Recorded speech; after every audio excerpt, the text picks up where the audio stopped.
আজকে আমি আপনাদের সামনে নিয়ে চলে এসেছি ডিমের একটি অন্যরকম রেসিপি। এটি অন্যরকমভাবে তৈরি করা হয়েছে। এর টেস্টটাও কিন্তু একদমই আলাদা, জাস্ট অপূর্ব। তো আপনারা একবার হলেও অবশ্যই ট্রাই করবেন। আমি কিভাবে বানিয়েছি সেটা আপনাদের সাথে শেয়ার করছি। তো চলুন দেখা যাক কিভাবে আমি বানিয়েছি। এর জন্য প্রথমেই কড়াইয়ের মধ্যে দিয়ে দেব সর্ষের তেল, দিয়ে দেব নুন আর কাশ্মীরি লাল লঙ্কার গুঁড়ো। দুটো জিনিসই ভালো করে তেলের সাথে আমি মিশিয়ে নেব।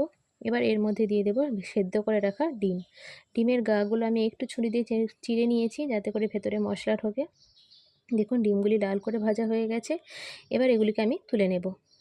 ওই তেলের মধ্যেই আমি এরকম সরু করে কুচি করে রাখা পেঁয়াজ লাল লাল করে ভেজে আমি তুলে নেব। দেখুন ঠিক এরকম লাল করে ভাজতে হবে।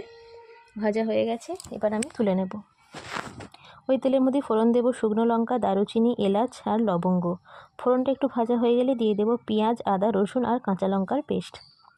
সব কিছু ভালো করে তেলের সাথে ভালো করে কিন্তু কষিয়ে নিতে হবে যতক্ষণ না কাঁচা গন্ধটা চলে যায়। এরপর এর মধ্যে দিয়ে দেবো কাজু আর কিশমিশের পেস্ট। কাজু কিশমিশের পেস্টটা দিয়েও ভালো করে মশলার সঙ্গে মিশিয়ে নিতে হবে। দেখতেই পাচ্ছেন এই রকমভাবে। এবার এর মধ্যে দিয়ে দেবো ভাজা জিরের গুঁড়ো আর স্বাদ মতো নুন। একটু জল দিয়ে মশলাটি আবারও ভালো করে নেড়ে নিতে হবে। খুব মশলাটি যেন ভালো করে কষানো হয় সেই দিকেই কিন্তু খেয়াল রাখবেন। দেখতেই পাচ্ছেন আমি কিন্তু ভালো করে বেশ অনেকক্ষণ ধরেই মশলাটি কষিয়ে নিয়েছি।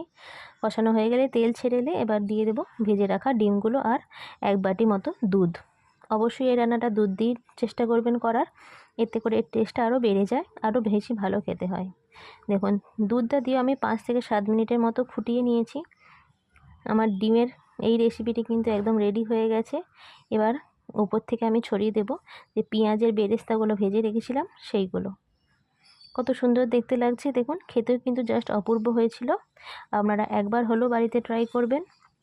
আজকে আমার রেসিপি কেমন লাগলো অবশ্যই কিন্তু কমেন্ট করে জানাবেন। ভালো লাগলে লাইক করে, শেয়ার করে, সাবস্ক্রাইব করে পাশে থাকবেন। আর আপনারা যদি ফেসবুক থেকে দেখেন অবশ্যই ফলো করবেন। আজকে আমার ভিডিও কেমন লাগলো অবশ্যই কিন্তু কমেন্টে জানাতে ভুলবেন না।